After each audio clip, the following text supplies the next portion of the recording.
उत्तम शुक्रवार यानिमित्त नेमलेला तिसरा जो उद्गार आहे त्याचा शास्त्रपाठ आपण वाचूया. योहान वर्तमान याचा 19वा अध्याय 25 ते 27. योहान 19, 25 ते 27. येशूच्या वधस्तंभाजवळ त्याची आई, त्याची मावशी, क्लोपाची बायको मरिया आणि मरिया मग्दलिनी या उभ्या होत्या. मग येशूने आपल्या आईला व ज्या शिष्यावर त्याची प्रीती होती त्याला जवळ उभे राहिलेले पाहून आईला म्हणले, बाई, पहा हा तुझा पुत्र. मग त्याने शिष्याला म्हणले, पहा ही तुझी आई. त्या वेळेपासून त्या शिष्याने तिला आपल्या घरी ठेवून घेतली. येथे शास्त्रपाठ समाप्त.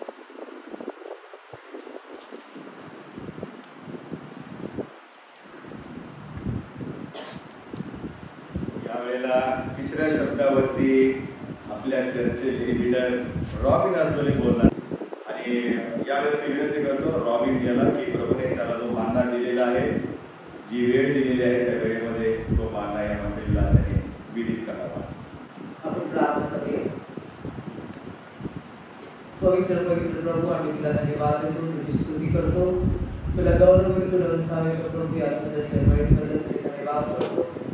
अद्भुत तुझ्या वचनातून बोलण्यासाठी प्रभू आम्ही आतापर्यंत प्रभू जे उद्गार ऐकलेले आहे, पहिला उद्गार, दुसरा उद्गार आणि प्रभू आता तिसऱ्या उद्गारामध्ये आम्ही जात असताना प्रभू जे वधस्तंभावरती तू उद्गार तिसरे शब्द आलेले बाबा ते ऐकत असताना प्रभू त्यावरती मनन करत असताना प्रभू आम्ही प्रार्थना करतो.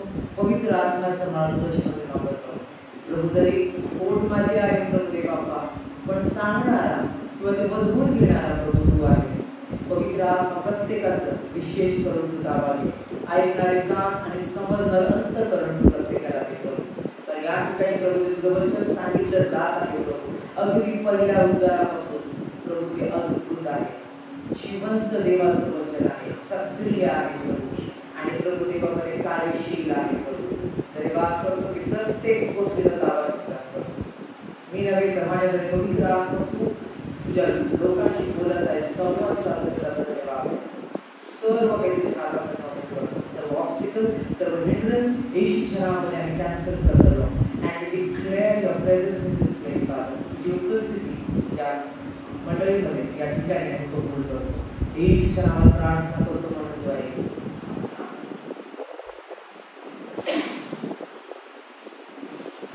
आजचा दिवस म्हणजे उत्तम शुक्रवार, गुड फ्रायडे आणि खरोखर परमेश्वराने हा प्रसंग आजचा दिवस आपल्या आयुष्यामध्ये जोडलेला आहे. आज आपण या ठिकाणी बसलेलो आहोत. आपण या ठिकाणी सहज आलेलो नाही किंवा ऍक्सिडेंट आलं नाही, तर देवाची योजना होती म्हणून आज आपण या ठिकाणी आहोत. आणि अतिशय अद्भुतरित्या आपण पहिला उद्गार ऐकला, दुसरा उद्गार ऐकला आणि आता आपण तिसऱ्या शब्दाकडे वळत आहोत जे आपण वाचलं योहान वर्तमानाचा 19वा अध्याय 25 ते 27 वचनामध्ये. प्रियानो, तर आपण विचार करू शकतो की येशू ख्रिस्त हा वधस्तंभावरती आहे, त्या ठिकाणी ऊन आहे आणि त्या ठिकाणी येशू ख्रिस्त तो वधस्तंभावरती टांगलेला आहे. काय त्याचे ते काय कंडिशन असेल, काय ती वेळ असेल प्रियानो. आणि प्रियानो, मला तुम्हाला सांगू द्या की त्यावेळी जो वधस्तंभ होता तो लाकडाचा होता आणि त्यावेळेस अशी प्रथा होती की त्या लाकडाला ते तेलामध्ये भिजवत असे आणि ते तेलामध्ये भिजवून आणि मग त्याच्यावरती ज्याला शिक्षा द्यायची त्याला त्या ठिकाणी टाकलं जायचं. प्रियानो, विचार करा की जसं जसं ते ऊन, जसं जसं त्याच्यावरती ते उष्ण पडत असेल तसं तसं ते लाकडापासून ते तेल बाहेर निघायला सुरुवात होते. आणि आपल्याला माहिती आहे की येशू ख्रिस्त वधस्तंभावरती असताना त्याला किती फटके देण्यात आले, त्याला किती काट्यांचा मुकुट घालण्यात आला, त्याच्या हातापायामध्ये खिळे ठोकण्यात आले, तेव्हा त्याच्या पाठीवरती चापकाने फटके मारण्यात आले. आणि पूर्ण शरीर जखमाने भरलेलं होतं. आणि विचार करा प्रियानो की त्या वेळेला त्या लाकडातून ते तेल निघत असे आणि ते गरम तेल उन्हाने गरम होतं आणि ज्यावेळेस ते गरम होतं प्रियानो आणि ती जखम ओपन होईल, काय ते भयानक परिस्थिती असेल प्रियानो, आपण इमॅजिन पण नाही करू शकत प्रियानो. त्याच्या हातापायामध्ये खिळे ठोकण्यात आले. संपूर्ण येशू ख्रिस्त हा रक्तबंबाळ झाला प्रियानो. त्या घटनेची येशू ख्रिस्त वधस्तंभावरती असताना तो त्या घटनेची वाट बघत होता की कधी त्याला आपला प्राण त्यागायचा आहे प्रियानो.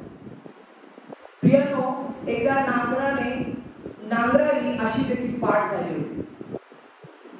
किती भयानक ते दृश्य असेल प्रियानो. गुलगुता टेकडी या ठिकाणी कवटीच्या जागेवर प्रियानो आतापर्यंत आपण ऐकलं होतं की 3 लोक जखमी होते. किती लोक? 3 लोक. पण आज मला तुम्हाला सांगू द्या, आज आपण पाहणार आहोत की त्या ठिकाणी 3 व्यक्ती नव्हे तर 4 व्यक्ती जखमी होते. पुन्हा सांगतो, त्या गुलगुता टेकडीवर कवटी म्हटलेल्या जागेवरती आपण आतापर्यंत 3 व्यक्ती जखमी आपण ऐकलं असेल, पाहिलं असेल, संदेशामध्ये ऐकलं असेल. पण आज मला तुम्हाला सांगू द्या की त्या ठिकाणी 4 व्यक्ती जखमी आहेत आणि त्यावरती आज आपण पाहणार आहोत. आपल्याला माहिती आहे की येशू ख्रिस्ताच्या बाजूला 2 चोर होते. त्याचा चेहरा अतिशय विद्रूप असा झालेला. आपण वचनामध्ये वाचलं की त्याचा चेहरा अतिशय विरूप झाला, म्हणजे साधारण मनुष्य ते पाहू शकत नाही एवढा भयानक त्याचा चेहरा झाला होता प्रियानो. पण आज जी ती 4थी व्यक्ती आहे की त्या ठिकाणी जखमी आहे त्याविषयी आज आपण पाहणार आहोत. अगदी वधस्तंभावर असताना सुद्धा प्रभू येशू ख्रिस्त बेजबाबदारपणे वागला नाही प्रियानो. He was very much responsible. त्याची रिस्पॉन्सिबिलिटी त्याला माहित होती, त्याची जबाबदारी त्याला माहित होती. जरी तो 100% देव होता पण तो 100% मनुष्य देखील होता. कधी हा प्रश्न येत असेल माझ्या मनामध्ये आलेला की येशू ख्रिस्त हा मानव रूप धारण करून एका आईच्या उदराच्या द्वारेच का आला? डायरेक्टली पण आला असता तरी चाललं असतं, पण नाही प्रियानो. त्याला दाखवून द्यायचं होतं की मनुष्य होऊन सुद्धा किंवा मनुष्याला तर येशू ख्रिस्त करू शकतो तर आपण देखील करू शकतो, मानवी जीवन जगू शकतो. प्रियानो, एक साधं उदाहरण जर घेतलं की आपला थोडीशी परिस्थिती जर बिकट आली तर आपण किती रागवतो. लोकल ट्रेनमध्ये सुद्धा गर्दी झाली, एकमेकाचा धक्का जरी लागला तरी आपली प्रतिक्रिया खूप वेगळी असते. एकाने आवाज वाढवला तर आपला आवाज त्याच्या दुप्पट जातो. ही आपली मानवी प्रतिक्रिया आहे प्रियानो, हा आपला स्वभाव आहे प्रियानो. पण मला तुम्हाला एक उदाहरण सांगायचं आहे. एक उदाहरण ऐकलं होतं की देवाचा सेवक आणि त्यांच्याबरोबर काही लोक एका ठिकाणी जातात आणि त्या नदीच्या किनारी गेलेले असताना काय होतं, एक मुंगी त्यांना चावते आणि मग ते सेवक काय करतात, एक पाण घेतात आणि त्या पाण्याने ती मुंगी हळूवर चलतात आणि तिला सोडतात. त्यावर दुसरे जे त्याचे सहकारी त्यांनी विचारलं, पाळसर तुम्ही त्याला चिरकून का टाकले, तुम्ही चावलंय? तर त्यावर त्यांनी काय उत्तर दिलं असेल, मुंगीचा स्वभाव चावणे आहे पण आपला स्वभाव, ख्रिस्ती विश्वासाचा स्वभाव क्षमा करणे आहे. हालेलुया. हा आपला ख्रिस्ती स्वभाव आहे आणि म्हणूनच आपल्याला जगामध्ये ख्रिस्ती लोकांना क्षमा करणारे लोक म्हणून ओळखले जातात. आणि प्रियानो, ही आनंदाची बाब आहे की आपण त्याचे भाग आहोत. हालेलुया. देवाचा गौरव असो की आपला स्वभाव हा क्षमा करणारा असला पाहिजे. ख्रिस्त आपल्याला आपल्या देवाशी जोडून आहे, तो आपल्या पित्याशी जोडून आहे. He is related, he is connected to his father. तो अजिबात बेजबाबदारपणे वागला नाही किंवा वागत नाही. प्रियानो, आपल्याला पाहायला मिळतं की जरी तो शेवटच्या घटनेमध्ये आहे, तो वधस्तंभावरती आहे, पण त्या ठिकाणी त्याला त्याच्या आईचा विसर पडला नाही. त्याला माहित आहे की माझी रिस्पॉन्सिबिलिटी आहे की माझ्या नंतर माझ्या आईचं काय होणार. आणि म्हणून अगदी शेवटच्या घटनेत असतानाही he is aware about his responsibility. त्याला माहित आहे की माझी जबाबदारी काय आहे. येशू ख्रिस्ताने 2 प्रीती करणाऱ्या व्यक्तींना एकत्रित केलं प्रियानो. जर आपण बारकाईने पाहिलं, आपल्याला माहिती आहे त्या ठिकाणी कोण होता, योहान देखील होता. आपण तो शब्द उद्गार वाचलेला आहे, त्यामध्ये काय म्हटलेलं आहे, बाई पहा तुझा पुत्र आणि पुत्र पहा ही तुझी आई. योहानच का, इतर शिक्षक नव्हते का? इतर डिसायपल्स त्या ठिकाणी नव्हते का? प्रियानो, आपण जसं पळासाहेबांनी सांगितलं, बरेचसे शिष्य घाबरून बसले होते. ते दुरून पाहत होते की काय काय होणार आहे येशू ख्रिस्ताचं, त्याच्यासोबत काय घडत आहे. ती शिक्षा आम्हाला मिळाली तर, आम्हाला लोकांनी धुंडमार केले तर, आमच्या विरुद्ध जर त्यांनी कारवाई केली तर शिक्षा मिळाली तर. पण प्रियानो, एक शिष्य म्हणजे योहान, तो अतिशय देवाच्या जवळ होता, येशू ख्रिस्ताच्या जवळ होता, येशू ख्रिस्ताच्या हृदयाचे जवळ असणारा तो शिष्य होता. त्याने कधीच येशू ख्रिस्ताला नाकारलं नाही, त्याने कधीच फसवलं नाही, त्यांनी पैशासाठी धोकेगिरी केली नाही किंवा त्यांनी धोका दिला नाही, दगा दिला नाही. तर तो नेहमी येशू ख्रिस्ताच्या हृदयाजवळ होता. आणि तसंच प्रियाने आपण पाहिलं मरियाबद्दल, तर ते येशू ख्रिस्ताची आई मरिया होती, त्याच्यावरती येशू ख्रिस्तावरती, आपल्या मुलावरती अतिशय प्रेम करणारी होती. जगीत आई देखील आपल्या मुलावर तेवढंच प्रेम करते, कारण की तो तिचा एक भाग असतो प्रियानो. आणि म्हणून मरिया, जिथे येशू ख्रिस्तावर खूप प्रेम होतं, शेवटी तो तिच्याच पोटचा गोळा होता प्रियानो.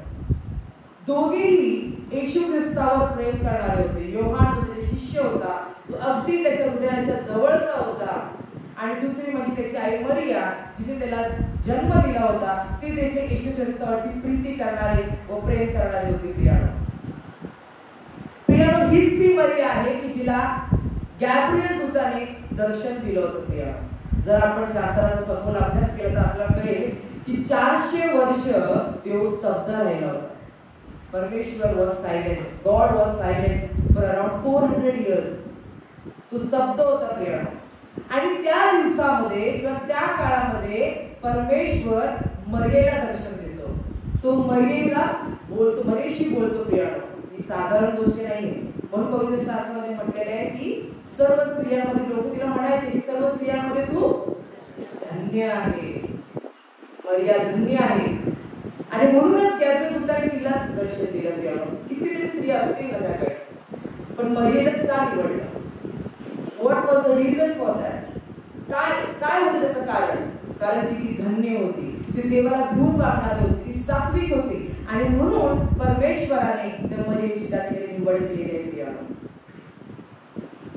कारण जर आपण शास्त्राचा अभ्यास केला तर आपल्याला माहिती की किती अद्भुतरित्या मरियेचं वर्णन, तिच्या कार्याचं वर्णन किंवा ती जे जे बोलली या पवित्र शास्त्रामध्ये त्याचा उल्लेख आहे प्रियानो. अद्भुत आहे. जर आपण येशूच्या जन्माकडे आपण गेलो तर आपण त्याकडे पाहायला मिळतं की येशू ख्रिस्ताचा जो जन्म आहे तो कुमारिकेच्या द्वारे झाला. कुमारिकेच्या द्वारे. शी वॉज व्हर्जिन आपण म्हणतो. व्हर्जिन मदर मेरी असं केलं म्हणण्यात येतं प्रियानो. आणि त्याच्यामध्ये असं जर म्हटलेलं आहे की तिचं वागदत्त झालेलं आहे, म्हणजे तिचं साखरपुडा झालेला होता. जर आपण आजच्या शब्दामध्ये जर त्याचं म्हटलं तर विचार करा प्रियानो, जर एक देवदूत तिला सांगत आहे की तुला देवाची कृपा तुझ्यावर झालेली आहे, कृपा पावलेली आहे आणि तुला पुत्र होणार आहे, तू प्रेग्नेंट राहणार आहे, तुला पुत्र होणार आहे, त्याचं नाव तुला येशू ठेवायचं आहे. Just imagine. त्या व्यक्तीच्या मनामध्ये देखील वेगवेगळे थॉट येत असतील. पण प्रियानो, तिने त्या गोष्टीचा नाकार केला का? तिने होकार दिला. त्याच्यामुळे आज आपण हे सर्व पाळत आहोत किंवा साजरा करत आहोत. तिच्या मनामध्ये दुसरे विचार नाही आले. ती कदाचित हा विचार करू शकली असती, आता कसं होईल जर माझ्या होणाऱ्या पतीला जर कळलं, योसेफाला जर कळलं तर मग काय होणार? लोकांमध्ये माझी थुतू होईल, लोक मला नावं ठेवतील, सर्व लोक, समाजाचे लोक, मंडळीतले लोक मला काय म्हणतील, याचा त्यांनी विचार नाही केला. माझे घरचे काय म्हणतील, माझे फ्रेंड्स काय म्हणतील, याचा त्यांनी विचार नाही केला. माझे नातेवाईक काय म्हणतील. पुष्कळ प्रियानो आपण हा विचार करतो, माझे घरचे काय म्हणतील, आमचे नातेवाईक काय म्हणतील, आणि त्यामुळे आपण देवाला कुठेतरी साईडला ठेवतो प्रियानो. पण या ठिकाणी एक सुंदर उदाहरण आपल्याला पाहायला मिळतं की मरियेने काय केलेलं आहे, दुसरा कुठलाही विचार न करता तिने पूर्णपणे देवाचा जो संदेश तो गॅब्रिएल दूत घेऊन आलेला होता त्याच्याकडे तिने ऐकलेला आहे प्रियानो. तिने कुठलाही विचार नाही केला. तिने हा विचार नाही केला की माझा ते लोक मारून टाकतील, मला शिक्षा देतील किंवा माझा ते वाटेल ते हाल करतील. परंतु प्रियानो, तिने पूर्णपणे जे काही तिला सांगितण्यात आलं होतं त्याचा तिने स्वीकार केला आणि त्या गोष्टीप्रमाणे ती करत गेली. आणखीन एक पवित्र शास्त्राचं उदाहरण आहे. ज्यावेळेस प्रभू येशू ख्रिस्त 12 वर्षाचा होता प्रियानो, आपल्या प्रत्येकाच्या वाचनात आलं असेल, आपण ऐकले असेल, त्यावेळेस येशू त्याच्या आई वडिलांबरोबर होता आणि तो हरवला. प्रियानो, पवित्र शास्त्रामधील प्रत्येक शब्द, प्रत्येक वाक्य त्याचा एक सिग्निफिकंट मीनिंग आहे, त्याचा काहीतरी अर्थ आहे. प्रियानो, असंच दिलेलं नाही, कारण आपला विश्वास आहे की जे पवित्र शास्त्र आपल्याकडे आहे ते देवाच्या आत्म्याने प्रेरित होऊन त्याच्या शिष्यांनी, त्याच्या सेवकांनी लिहिलेलं आहे. पवित्र आत्मा जसं त्यांना वाचा देतो, जसं त्यांना चालवत होता, त्याप्रमाणे त्यांनी आपल्या पुढे मांडलेलं आहे.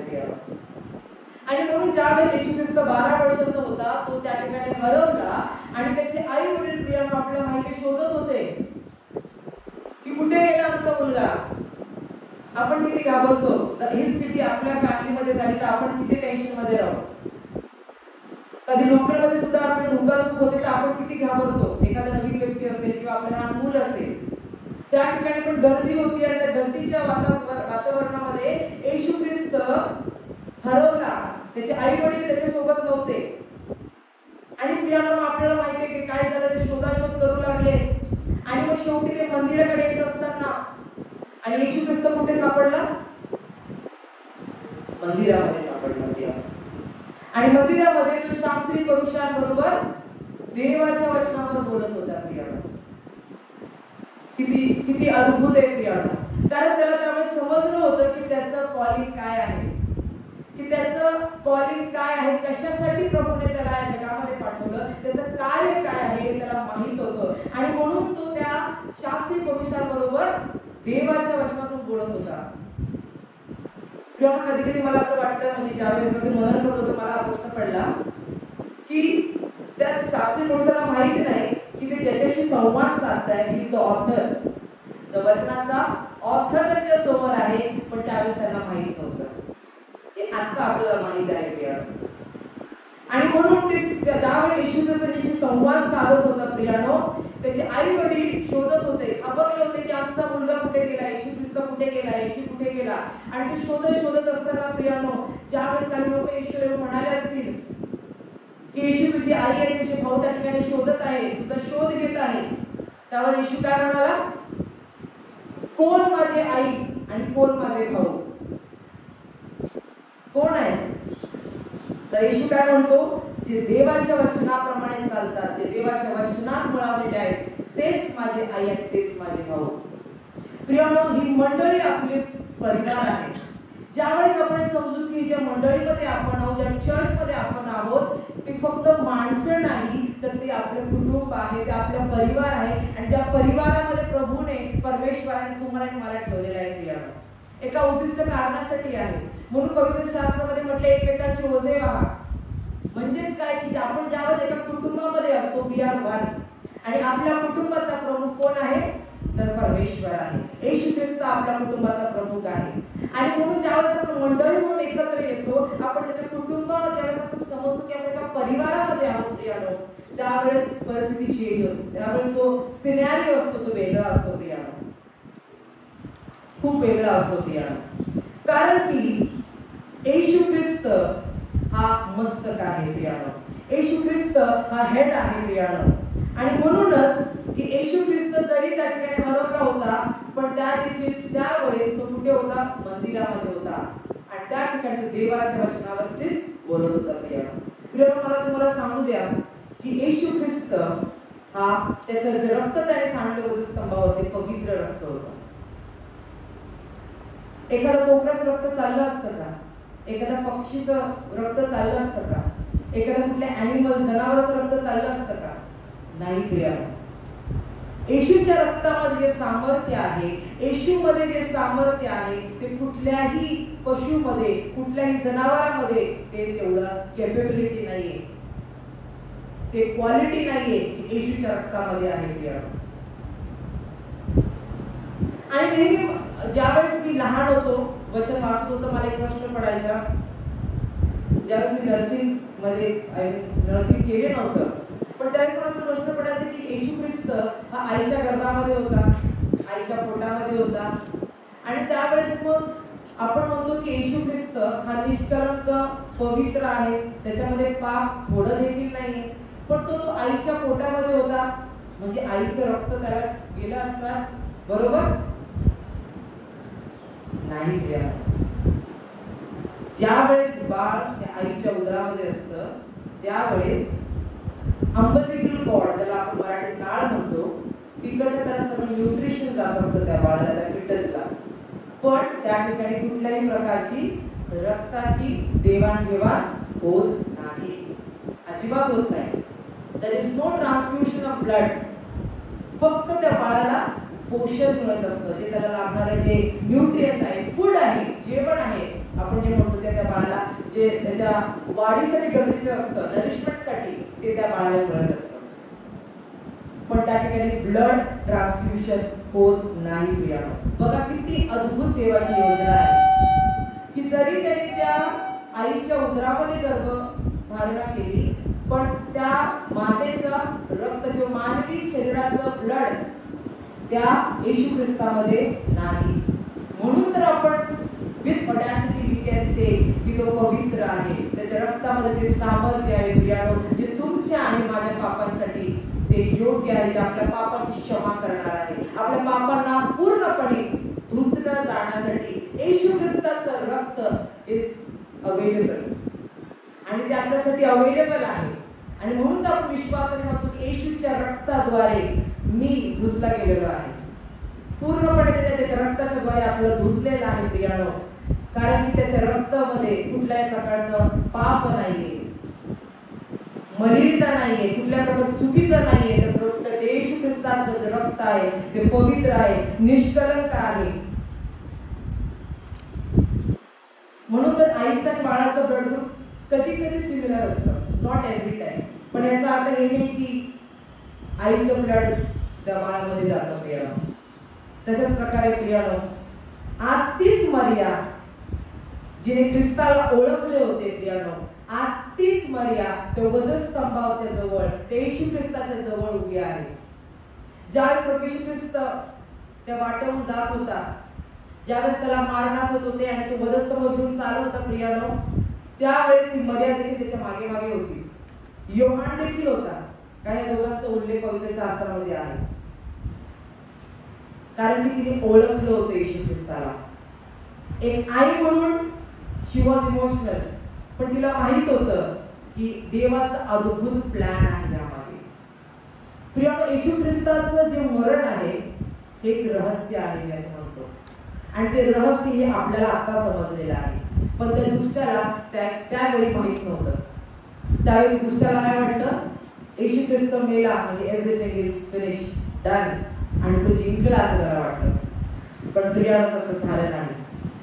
आणि म्हणूनच ती मरिया त्यावेळेस त्या वधस्तंभाच्या जवळ प्रभू येशू ख्रिस्ताजवळ होती, आणि तीच मरिया ज्यावेळेस तिचं पूर्ण लक्ष त्या येशू ख्रिस्ताकडे होतं की कसं माझं बाळ त्या रस्त्यावरून जात आहे, की कशा प्रकारे त्याला त्याची अवहेलना होत आहे, हे सर्व गोष्टी ती बारकाईने पाहत होती प्रियानो. पण येशू ख्रिस्त देखील खूप ही वॉज परफेक्ट. त्याने वधस्तंभावर असतानाही तो त्याला त्याची जबाबदारी माहिती होती, त्याला त्याची रिस्पॉन्सिबिलिटी माहिती होती की मी गेल्यानंतर माझ्या आईचं काय होणार. आणि त्यामुळे त्या ठिकाणी काय झालं, की त्या ठिकाणी येशू ख्रिस्ताने ती आज्ञा त्याची पाळली, आणि त्याने काय केलं, आपल्या आई बाबाचा मान राखला, म्हणजे त्याने त्याच्या आईचा विचार केला, त्याने त्याची आईबद्दल त्याला माहित होतं. आणि म्हणून त्याने काय केलं, योहानाला म्हटलं, बाई, काय वचन आहे आपल्याला सगळ्यांना माहिती आहे की बाई पहा तुझा पुत्र, आणि पुत्राला म्हटलं पहा तुझी आई. आणि त्याच्यानंतर असं लिहिलंय की योहानाने तिला घेऊन गेला आणि तिच्यासोबत म्हणजे त्याची काळजी घेतली प्रियाला. तर प्रियानो, बाई हा शब्द म्हणजे त्यांनी काय असं इन्सल्ट वे मध्ये नाही म्हटलेलं, किंवा त्याने एकदम असं तिरस्कारात्मक शब्द असं नाही वापरला. नॉर्मली काही कंट्रीज मध्ये आपण असं म्हणतो लेडीज अँड जेंटलमॅन, लेडी म्हटलं जातं, तर ते एक रिस्पेक्ट असतो. तर त्याने त्या तिरस्कारात्मक विचाराने न बोलता त्याने त्या चांगल्या आदरात्मक भावनेने तो त्या ठिकाणी म्हटलेला आहे. ख्रिस्ताने वधस्तंभावर आपली पारिवारिक जी जबाबदारी आहे ती पूर्ण केलेली आहे. आपण एक वचन वाचूया. 1 तिमोथी याचा 3रा अध्याय आणि 5वं वचन, आणि त्यानंतर आपण शेवट करणार आहोत. 1 तिमोथी याचा 3रा अध्याय आणि 5वं अध्याय वचनामध्ये काय लिहिलेलं आहे की ज्याला आपल्या घरची व्यवस्था चांगल्या ठेवता येत नाही तो देवाच्या मंडळीचा सांभाळ कसा करेल. म्हणून त्याने त्याची घरची काळजी घेतली. प्रियानो, त्याने त्याच्या आईची काळजी त्याला होती. कारण जर त्यांनी जर असं केलं नसतं तर हे वचन कॉन्ट्राडिक्ट झालं असतं. पण तो वधस्तंभावर असताना देखील त्याने त्याच्या घरची काळजी घेतली, त्याने त्याच्या आईची काळजी घेतली, त्याने तिची सोय केली की माझ्यानंतर काय होईल माझ्या आईचं हे त्याला माहित होतं. आणि म्हणूनच येशूने आईची जबाबदारी घेतलेली आहे आणि ती योहानाला सांगितलेलं आहे. मरियेच्या जीवनातून आपण आज काय शिकलेलो आहे? बरेच काही गोष्टी शिकलेलो आहे की ती देवाच्या वचनाला अनुसरून चालणारी होती. आपल्या माहिती कानागावी इथे काय झालं, ज्यावेळेस द्राक्षरस कमी पडला त्यावेळेस मरिया काय म्हणाली, याचे तुम्ही ऐका. जर तिच्यामध्ये सामर्थ्य असतं तर ती करू शकली असते, पण ती काय म्हणाली, याचं तुम्ही ऐका. पण अजून देखील काही लोक आपण काय करतो, मरियेकडे आपण म्हणतो, पण ती स्वतः म्हणत आहे की याचं तुम्ही ऐका. तर प्रियानो, आपल्याला त्याचंच ऐकायचं आहे की ज्याप्रमाणे येशू ख्रिस्ताने जबाबदारी घेतली, ही वॉज रिस्पॉन्सिबल पर्सन, आपले त्याचप्रमाणे आपण या जगामध्ये जगत असताना आपण देखील जबाबदारीने वागलं पाहिजे. आपण देखील ज्यावेळेस येशू ख्रिस्त वधस्तंभावर असताना त्याने आईकडे दुर्लक्ष न करता, ही वॉज व्हेरी पर्टिक्युलर, त्याला ही वॉज व्हेरी कॉन्शियस, तो जागृत होता, त्याला माहित होतं की माझी काय रिस्पॉन्सिबिलिटी आहे, माझे काय जबाबदारी आहे, त्याला ठाऊक होतं आणि त्याला जडून तो चालला. प्रियानो, तशाच प्रकारे आपण देखील या जगामध्ये जगत असताना आपल्याला देखील आपली जबाबदारी माहित पाहिजे की जरी आपण या जगामध्ये जगत आहोत पण आपल्याला काय जबाबदारी आहे, येशू ख्रिस्ताने काय कित्ता घालून दिलेला आहे ते आपण समजलं पाहिजे आणि त्याप्रमाणे आपण चाललं पाहिजे, वागलं पाहिजे. देव करू आपण प्रत्येकाला या देवाच्या वचनाच्या अकॉर्डिंग आणि जे आपण शिकलो कशा प्रकारे देव येशू ख्रिस्त रिस्पॉन्सिबल होता त्याप्रमाणे चालण्यास आणि वागण्यास प्रत्येकाला सहाय्य करो. या आपण प्रार्थना करूया. जिवंत देवा, आम्ही तुला धन्यवाद करतो, तुझी स्तुती करतो, तुला उत्साहितो, तुला गौरवतो प्रभू. अद्भुतरित्या प्रभू तू आता तुझ्याशी बोललेला आहेस, तुझ्या वचनाच्या द्वारे प्रभू आम्हाला शिकवलेलं आहेस प्रभू की येशू ख्रिस्त हा रिस्पॉन्सिबल होता. प्रभू जिवंत देवा, खरोखर तू आम्हाला किती अद्भुत शिकवलेलं आहे की प्रभू आम्हाला मंडळी सेवा करत असताना प्रभू आमच्या कुटुंबाची देखील आम्हाला जबाबदारी घ्यायची आहे, काळजी घ्यायची आहे. आणि म्हणून जिवंत देवा, आम्ही प्रार्थना करतो की संपूर्ण आम्ही सेंटरच्या मंडळीला प्रभू तुझे सामर्थ्याने भर, विशेष म्हणजे देवा जे येशू ख्रिस्ताने आम्हाला कित्ता घालून दिलेला आहे, येशू ख्रिस्त शिकवण आहे, त्या शिकवणीप्रमाणे चालण्यास आणि वागण्यास आम्हाला प्रत्येकाला सहाय्य कर. आणि जिवंत देवा, आपण प्रत्येकाचे अंतःकरण प्रभू देवा आज ते गुड फ्रायडेच्या निमित्ताने प्रभू आम्ही प्रार्थना करतो की प्रत्येकाने पश्चाताप व्यक्त करणारे प्रभू स्वतःला रिक्त करून, स्वतःला नम्र करून प्रभू, स्वतःचा सर्वमीपणा, गर्विष्ठपणा आम्ही बाजूला ठेवून प्रभू पूर्णपणे तुझ्यावरती विसंबून होऊन स्वतःला सरेंडर करावं, पूर्णपणे देवा तुला तुझ्यावरती डिपेंडेंट व्हावं अशी दया आणि कृपा अनुग्रह तू प्रत्येकावरती विशेषतः आमच्या मंडळीवर कर प्रभू. धन्यवाद करतो प्रभू, तुझ्या अद्भुत उपस्थितीबद्दल धन्यवाद करतो प्रभू. प्रभू माझा विश्वास आहे की जे वचन आज या ठिकाणी सांगितलं जात आहे प्रभू, जे 7 उत्तर सांगितले जाणार आहेत प्रभू, त्या प्रत्येकाच्या अंतःकरणामध्ये प्रभू ते मुळावलं जाऊ दे आणि प्रभू येत्या दिवसामध्ये ते फळ देणार असो. धन्यवाद करतो प्रभू, तुम्हाला सहाय्य केलंस म्हणून तुझे उपासना करतो. सर्व मान, महिमा, गौरव मी तुला देत आहे. प्रार्थना प्रभू येशू ख्रिस्ताच्या नावात करतो म्हणून ठेव आहे. आमेन.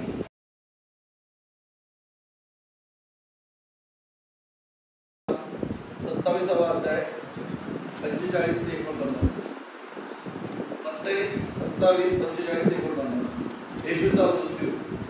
मग 2 प्रहरापासून 3ऱ्या प्रहरापर्यंत सर्व देशभर अंधार पडला आणि सुमारे 3ऱ्या प्रहरी येशू मोठ्याने अरोळी मारत होता, एलोई एलोई लमा सबक्तनी, म्हणजे माझ्या देवा तू माझा त्याग का केलास.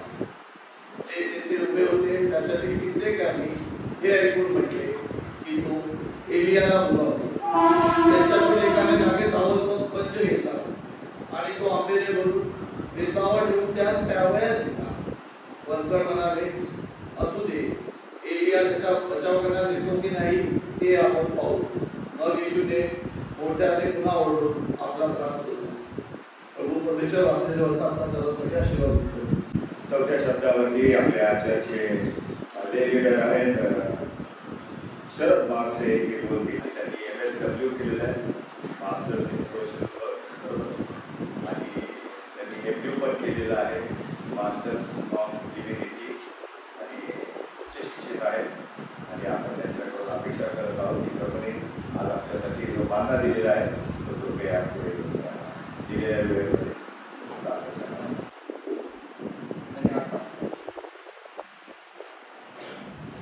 परमेश्वराने पुन्हा एकदा आम्हाला 15-24 वर्षातल्या उत्तम सुरुवाती जीवनाच्या वर्षाची सेवा करण्याची पुन्हा एकदा संधी दिली आहे. त्याबद्दल मी आभार मानतो. सगळ्यांचे आभार मानतो. चौथा शब्द मत्तेयु सुवर्तमाने 27वा अध्याय आणि 45 आणि 46 वचन आपण वाचले आणि ऐकले. प्रभू ख्रिस्ताने पुताच्या पुलपीठवरून वधस्तंभावर ठेवलेला असताना उच्चारलेला चौथा शब्द. तिसऱ्या प्रहराच्या शेवटी येशूने मोठ्याने आरोळी मारून बोलला, एलोई एलोई लमा सबक्तनी, म्हणजे माझ्या देवा तू माझा त्याग का केलास. आपण प्रार्थना करू. परमेश्वरा, आज 2024 वर्षात आम्ही सर्वप्रथम तुझ्या पक्षाच्या पायथ्याजवळ बसलो आहोत आणि आम्ही तुझ्या अपरिमित वेदना व दुःख सहण्याची अनुभूती घेत आहोत. 2024 वर्षापूर्वी तुला वधस्तंभावर ठेवून टांगलेला असताना तू संबंध मानव जातीला मार्गदर्शक असे 7 उद्गार वधस्तंभावरून आपल्या मुखाने काढले. त्या 7 उद्गारापैकी आज आम्ही तिसऱ्या प्रहराच्या शेवटी उद्गारलेल्या चौथा शब्दावर मननाने चिंतन करणार आहोत. आज देखील बाबा हे उद्गार आमच्या मानवजाती करता व्यक्तिगत जीवनात लाभदायक, मार्गदर्शक व कार्यकारी आहे हे आम्ही आज अनुभवत आहोत. उद्गारलेल्या चौथा शब्दावर बोलताना वाईटताना जी कृपा आम्हा सर्वांना दिली, ही लहानशी प्रार्थना मला प्रभू येशू ख्रिस्त याच्या नावाने माफ करतो. आज आपण प्रभू येशू ख्रिस्ताच्या मृत्यूपूर्वी काही तास येशू वधस्तंभावर शेवटच्या घटका मोजत होता. ती घटका मोजत असताना त्याने आपल्या स्वतःच्या मुखाने उच्चारलेल्या चौथ्या शब्दावर आपण चिंतन आणि मनन करणार आहोत. हे शब्द, ही शेवटची घटका ज्यावेळेला येशू अनुभवत होता त्यावेळेला त्याची शुद्ध हरपलेली नव्हती. तो पूर्ण शुद्धीवर होता, तो बेशुद्ध नव्हता, त्याला काही प्रकारचं ग्लानी आलेली नव्हती हे आपण पाहत आहोत. त्याने पूर्ण शुद्धी, पूर्ण संयमाने अखिल मानव जातीस उद्बोधक, मार्गदर्शक, चिंतनशील, आध्यात्मिक, आत्मिक उन्नती करता हा चौथा शब्द उद्गारलेला आहे. काल रात्री आपण पाहिलं प्रभू येशू ख्रिस्ताने काल वलांडणाचे भोजन केले. आता तो वलांडणात बदनाट येणारा मोकरा स्वतः झाला. ज्याप्रमाणे यहुदी त्या वधावयाच्या कोपऱ्यावर आपले हात ठेवत असत आणि आपले सर्व पाप त्या वधावयाच्या कोपऱ्यावर त्याच्या माथी मारित असत व त्याचा वध म्हणजे त्याचं अर्पण करीत असत, त्याप्रमाणे आज संपूर्ण जगाचं पाप पित्याने पुत्राच्या ठाई लादलेला आहे, त्याने त्याच्या माथीच मारलेला आहे. आणि पुत्राने देखील सर्व जगाचं पाप आपल्यावर केलेलं आहे.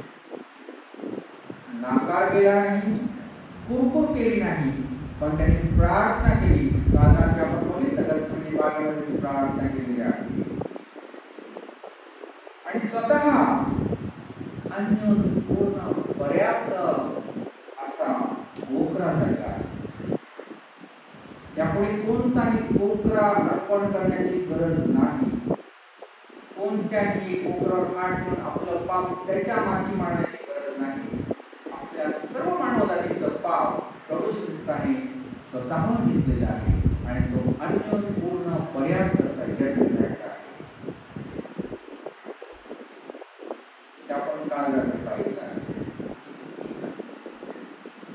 तो मौखिक गुरुवारची भक्ती उपस्थित राहतो त्या व्यक्तीला उत्तम शुक्रवारची भक्ती अतिशय चांगली समजते असा माझा अनुभव. कारण मौखिक गुरुवारची भक्ती म्हणजे प्रभू येशू ख्रिस्ताला रात्री अटक झाली, त्याने गैरसमयी प्रार्थना केली, मुलाखतीचं भोजन केलं आणि शिष्याचे पाय धुतले. हे ज्यावेळेला आपण समजून घेत नाही तोपर्यंत आपण पुढे दुसऱ्या दिवशी बदस्तापणे सात शब्दाचा प्रवचन देखील समजून घेऊ शकत नाही किंवा आपण समजून घेण्यात थोडासा वेळ लागतो. आपण मौखिक गुरुवारची भक्ती येण्याला आवश्यक आहे. प्रभू येशू ख्रिस्ताला धरून बांधले, फार महत्वाचं आहे. प्रभू येशू ख्रिस्ताला धरून बांधले. योहान 18 अध्याय आणि 12 वचनामध्ये लिहिले आहे, त्याला धरून बांधले. त्याला आता हन्नाकडे नेले. त्यानंतर हन्नाने त्याला प्रमुख याजक कायफाकडे नेले. बांधलेच पाठवले. फार स्पष्ट आहे की प्रभू येशू ख्रिस्ताला बांधलं, बांधूनच त्याची मिरवणूक काढली होती, बांधूनच त्याची धिंड काढली होती. त्यानंतर त्याला कैफाकडे नेले. जेव्हा तो वर्तमानात 18 अध्याय 20 वर्षामध्ये आपण वाचतो आणि त्यावेळी सकाळ झाली. काय झालं? सकाळ झाली. त्यानंतर त्याला पिलाताकडे नेले आणि सकाळच्या वेळी पिलात बाहेर आला. संत पिलाताच्या अधिकारात वास्तविश्वासाने त्याला मुक्ती दिली. तो पिलात बाहेर आला. 29 मध्ये लिहिलेलं आहे. जेव्हा वर्तमानात 18 अध्याय आणि 19 वचन. पुढे 19व्या वचनामध्ये अध्यायामध्ये आपण वाचतो की येशूला फटके मारविले. कोणी? पिलाताने सांगितलं त्याला फटके मार. खरं पाहता पिलाताची मनापासून इच्छा नव्हती प्रभू येशू ख्रिस्तावर संधी देण्याची, परंतु रोमी आणि यहुदी हे दोन वेगवेगळ्या संस्कृतीचे लोक असतात. त्यामुळे म्हणता येतं तुम्ही तुमचं बघा. कधी काय काय होतं, मी एका संस्कृतीचा माणूस आहे, ख्रिस्ती आहे आणि एखादा जैन धर्मी आहे किंवा इतर धर्माच्या व्यक्ती असेल आणि त्यांनी मला विचारलं काय करावं, हीच म्हणेल की तुमच्या संस्कृतीमध्ये, तुमच्या धर्मामध्ये, तुमच्या महिमाटीप्रमाणे जे असेल कारण आपल्याला त्यांच्या रीतसुरत, आपल्या त्यांची संस्कृती, आपल्या त्यांची परिवार, त्यांचे संस्कार माहीत नसतात आणि आढळून माहीत असतात आणि त्यामुळे चुकीचा निर्णय घेतला ते आयुष्यभर त्याचे आपल्याला फळ भोगावे लागतात. आणि असंच न्यायाधीश न्याय देताना हा मागचा विचार करतात, कारण की न्यायाधीश न्याय देताना त्याची गाईडलाईन असते. त्या न्यायाधीशाच्या न्यायदानावर पुढचे न्याय ठरलेले असतात.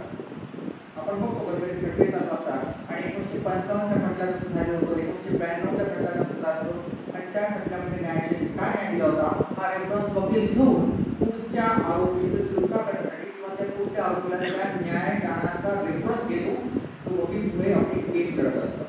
म्हणून पण त्यांनी अतिशय काय म्हणतात त्याला सोयीस्कर भूमिका घेतली.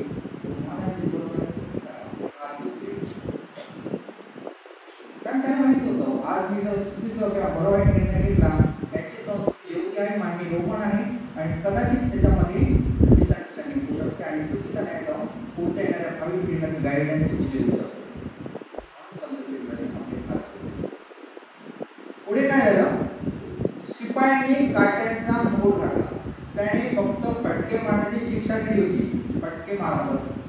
त्याने राजद्रोह केला होता, ठीक आहे, त्याने स्वतः राजा बोलला प्रभू येशू ख्रिस्त, फटके मारून सुटका करता आली असते.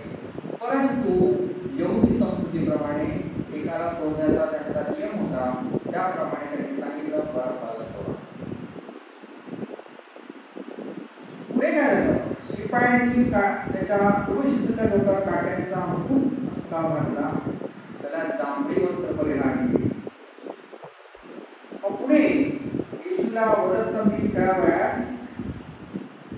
पिलाताने मुख्य याजक आणि लोकसमुदाय त्याच्या हाती दिले. योग्य केलं. तुमचा संपर्क संस्कृती, तुमची वहिवाट याप्रमाणेच तुम्ही करा.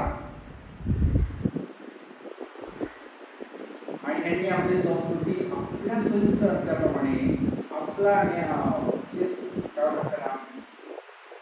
व्यवस्था असेल त्याप्रमाणे मुख्य या ठिकाणी केलं.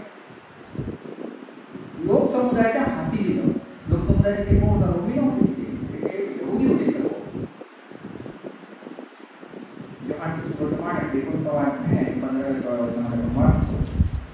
त्यानंतर त्याचे हाल हाल करून शिपायांनी मस्त पाऊल त्याला ठेवलं.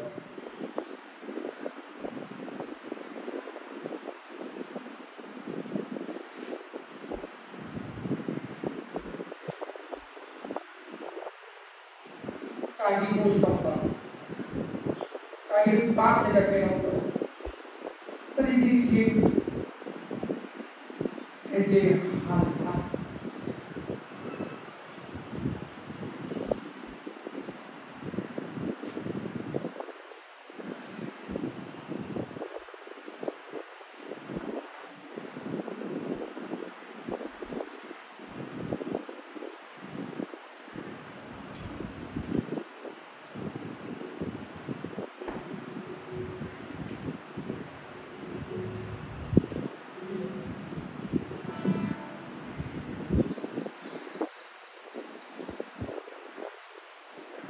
करून थांबले नाही.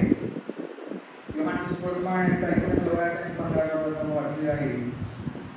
त्यानंतर पिलाताने दोषपत्र त्या वधस्तंभावर लावले. त्याला वधस्तंभ केलं. पूर्ण इच्छा त्यांनी केली आपली स्वतःची, म्हणजे यथेच्छ असं म्हणता येईल. पुढे काय केलं त्यांनी? दोषपत्र लावलं. आजच्या भाषेत चार्जशीट. त्याच्यावर काय गुन्हा आहे व्यक्तीवर हे चार्जशीट मध्ये असतं, आणि ते चार्जशीट त्यांनी वधस्तंभावर लावलं.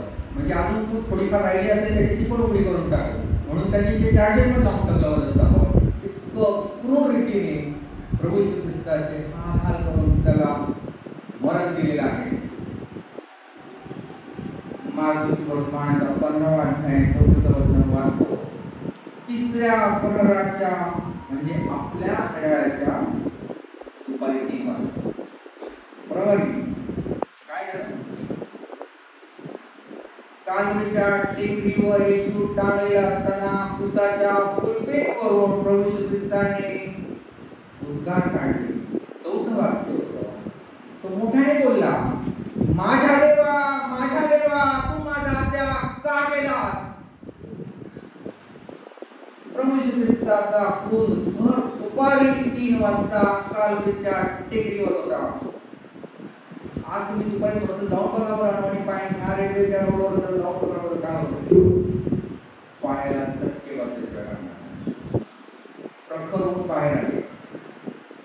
कोणीच आणमानी चालू शकणार नाही त्या डांबरी रस्त्यावर. परंतु प्रभू येशू ख्रिस्ताचा क्रूज दुपारी 3 वाजता त्या कालवीच्या टेकडीवर त्याचे हाल करून वधस्तंभावर खिळे मारून उभा करण्यात आला होता. मध्यान्ह होती.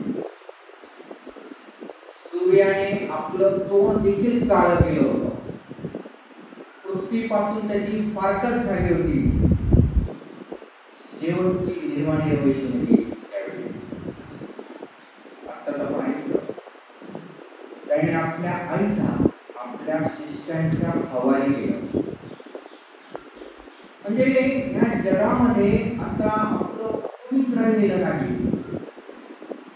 आणि परमेश्वर पित्याने आपला त्याग केला की काय अशा प्रकारची भावना प्रभू झालेली आहे. प्रभू ख्रिस्ताने शब्द उच्चारला, एलोई एलोई लमा सबक्तानी, माझ्या देवा तू माझा त्याग का केला? ही विनंती आहे. हे त्यांनी प्रश्न विचारला नाही, त्याच्याकडून जाब विचारला नाही, का केला? विनंती केली आहे. आज जगामध्ये स्वैराचार पसरलेला आहे. नास्तिकता शिकेला पोहोचलेली आहे. विज्ञान, तंत्रज्ञान, बुद्धिजीवी माणसं, तंत्रज्ञान, संपत्ती आणि थोडीशी सत्ता, मग ती कोणत्याही क्षेत्रातली असो, अशा सगळ्या बाजूंवर देवाला नाकारत आहेत. अशा सगळ्या परिस्थितीत नास्तिकवादात नास्तिक जगामध्ये आव्हान देणारे वाक्य आहे, माझ्या देवा तू माझा त्याग का केला. स्वतः देवाचा पुत्र असून देखील त्याला देवाची गरज वाटली. सर्व काही करायचं असतं, जे पिकाचं ते पुत्राचं असतं, परंतु असं असताना देखील पुत्राला पुन्हा एकदा पिकाची गरज नसते, नवी वाटलीच करा. त्या ठिकाणी त्याने शब्द उच्चारलेले आहेत, माझ्या देवा तू माझा त्याग का केला. या जगामध्ये उपेक्षित लोक आहेत, दुर्लक्षित लोक आहेत, विवंचित लोक आहेत, परित्यक्त लोक आहेत. त्यांच्या काळजामध्ये हुंकार आहे, त्यांच्या काळजामध्ये आक्रोश आहे. तो हुंकार, तो आक्रोश प्रभू श्री ख्रिस्ताने आपल्या मुखातून बाहेर काढलेला आहे. त्यांना देखील कधीतरी वाटत असावं, या जगामध्ये आमचं कोणीच नाही, देवाने देखील मला टाकून दिलेलं आहे. त्यांच्या काळजामधला हुंकार, त्यांच्या काळजाचा आक्रोश ऐकण्यासाठी आज आपल्याला पुन्हा कालवेच्या पुस्तकावर टांगलेल्या त्या ख्रिस्ताशी एकरूप व्हायचं आहे, एकरूप व्हायची आपल्याला गरज आहे.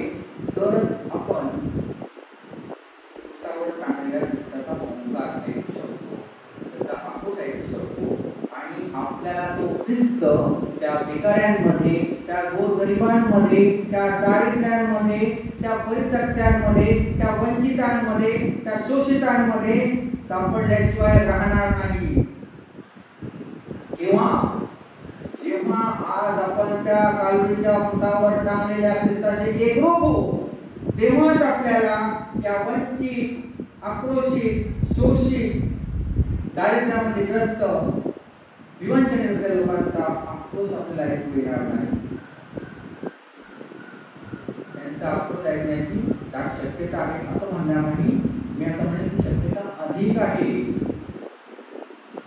कालवीच्या पुतावर टांगलेला असताना प्रभू श्री ख्रिस्ताने आळून मारून जणू काही या पीडित, या पतित, या दुर्लक्षित, या विवंचित, या उपेक्षित, या मरणासन्न, या दुःखी, या कष्टी, या नाचार, या लोकांच्या काळाचा हुंकार बाहेर काढलेला आहे. म्हणाला, माझ्या देवा तू माझा त्याग का केला.